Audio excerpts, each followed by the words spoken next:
بہت پرانی بات نہیں، بس اتنی کہ لوگ موبائل تو رکھتے تھے مگر دل اب بھی دعاؤں پر چلتے تھے۔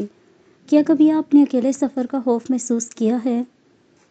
شہر کے کنارے ایک تنگ گلی میں حمزہ نام کا ایک لڑکا رہتا تھا۔ گھر چھوٹا تھا مگر اس کے خواب بہت بڑے تھے۔ ہر رات چھت پر جا کر وہ آسمان کو دیکھتا اور دل میں صرف ایک سوال اٹھتا، کیا میرے لیے بھی کوئی راستہ لکھا گیا ہے؟ ایک دن اس کے والد نے تھکے ہوئے لہجے میں کہا، بیٹا اگر تم چاہو تو شہر کے اندر جا کر کام ڈھونڈ سکتے ہو، مگر راستہ آسان نہیں ہے۔ حمزہ کے دل میں بھی خوف تھا اور امید بھی۔ کیا آپ نے بھی کبھی ایسا فیصلہ لیا ہے جس میں دل کانپ رہا ہو مگر قدم پھر بھی آگے بڑھانا پڑے؟ حمزہ نے بھی ایک ایسا ہی فیصلہ لیا۔ صرف ایک بیگ، تھوڑے سے پیسے اور دل میں اللہ پر مضبوط یقین کے ساتھ وہ شہر کی طرف چل پڑا۔ گلی کے نکڑ پر کھڑے لوگوں نے اسے دیکھا تو سر ہلانے لگے۔ اکیلا جا رہا ہے، آج کے زمانے میں یہ سادگی نہیں، نادانی ہے۔ لیکن حمزہ نے بس دل میں کہا، جس نے مجھے پیدا کیا وہیں راستہ بھی بنائے گا۔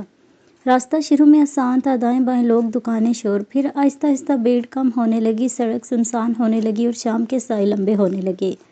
یہ وہ لمحہ تھا جہاں اکثر لوگ واپس مڑنے کا سوچتے ہیں۔ کیا کبھی آپ نے سوچا کہ شاید واپسی ہی بہتر تھی؟ اچانک آسمان پر بادل چھا گئے، ہوا نے رخ بدلا اور ریت اڑنے لگی۔ حمزہ نے آنکھیں سمیٹی، قدم رک گئے، دل زور سے دھڑکا۔ اس نے سڑک کے کنارے ایک پرانی دیوار کے سائے میں بیٹھ کر آہستہ سے کہا، یا اللہ میں نے آسانی نہیں بس تیرا ساتھ مانگا تھا۔ چند منٹ بعد ہوا تھم گئی، گرد بیٹھ گئی۔ سامنے دور کہیں ہلکی سی روشنی نظر آئی، جیسے کسی چھوٹی سی دکان کا بلب ہو۔ زندگی میں بھی اکثر اسی طرح ہوتا ہے، اندھیرے کے فوراً بعد ایک چھوٹی سی روشنی دکھائی دیتی ہے مگر ہم ڈر کے مارے اسے دیکھتے ہی نہیں۔ حمزہ آہستہ آہستہ روشنی کی طرف بڑھا۔ وہ ایک چھوٹا سا ٹھیلا تھا جس پر ایک عمر رسیدہ آدمی چائے بیچ رہا تھا۔ بوڑھے نے اسے اوپر سے نیچے تک دیکھا اور مسکرا کر کہا، چہرے سے لگتا ہے راستہ لمبا طے کیا ہے، بیٹا بیٹھو، ایک کپ چائے پیو۔ چائے کے ساتھ اس نے حمزہ سے باتیں شروع کی۔ کہاں جا رہے ہو؟ حمزہ نے سچ کہا، شہر جا رہا ہوں، رزق اور سیکھنے کی تلاش میں۔ بوڑھا چند لمحے خاموش رہا، پھر آہستہ سے بولا، یاد رکھنا، بندہ رزق کے پیچھے چلتا ہے لیکن رزق ہمیشہ اللہ کے حکم سے بندے کے پیچھے چلتا ہے۔ یہ بات حمزہ کے دل میں تیر کی طرح اتر گئی۔ کیا کبھی ایک جملے نے آپ کی پوری سوچ بدل دی ہے؟ چائے ختم ہوئی، رات گہری ہو گئی مگر دل ہلکا ہو چکا تھا۔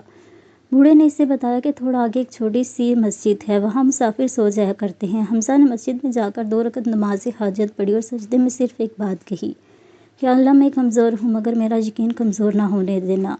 اگلی صبح وہ شہر پہنچ گیا۔ اونچی عمارتیں، گاڑیاں، شور، ہر طرف دوڑتی ہوئی زندگی۔ ایک لمحے کے لیے اسے لگا کہ وہ اس ہجوم میں بہت چھوٹا ہے۔ کیا آپ نے بھی کبھی ایسا محسوس کیا ہے کہ آپ کی محنت اس دنیا کے شور میں گم ہو جائے گی؟ چند دن تک اسے کوئی کام نہیں ملا۔ کبھی دکانوں پر جاتا، کبھی ورک شاپ پر، جواب اکثر ایک ہی ہوتا، جگہ خالی نہیں ہے، اگلے مہینے آنا۔ پیسہ کم ہوتا جا رہا تھا، جسم تھکتا جا رہا تھا مگر ہر رات وہ سجدہ کر کے کہتا، یا اللہ بے شک تو دیکھ رہا ہے، مجھے وہ دے جو میرے حق میں بہتر ہو۔ پھر ایک دن وہ اسی بوڑھے چائے والے کے ٹھیلے کے پاس سے گزرا جو اب شہر کے ایک کونے پر چائے بیچ رہا تھا۔ بوڑھے نے اسے پہچان لیا، تم وہی ہو نا جو رات والے مسافر تھے؟ حمزہ شرما کر مسکرایا، جی کام کی تلاش ابھی تک جاری ہے۔ بوڑھے نے کہا، اگر تم تیار ہو تو میرے ساتھ یہ ٹھیلا سنبھالو، میں اب پہلے جیسا مضبوط نہیں رہا۔ حمزہ کے لیے یہ پیشکش چھوٹی لگ سکتی تھی مگر اس کے دل نے کہا، یہ بھی تو اللہ کی بھیجی ہوئی مدد ہو سکتی ہے۔ اس نے فوراً ہاں کر دی۔ دن گزرتے گئے، حمزہ ایمانداری سے چائے بنانے لگا، گاہکوں سے مسکرا کر بات کرتا، ناپ تول میں خیانت نہیں کرتا۔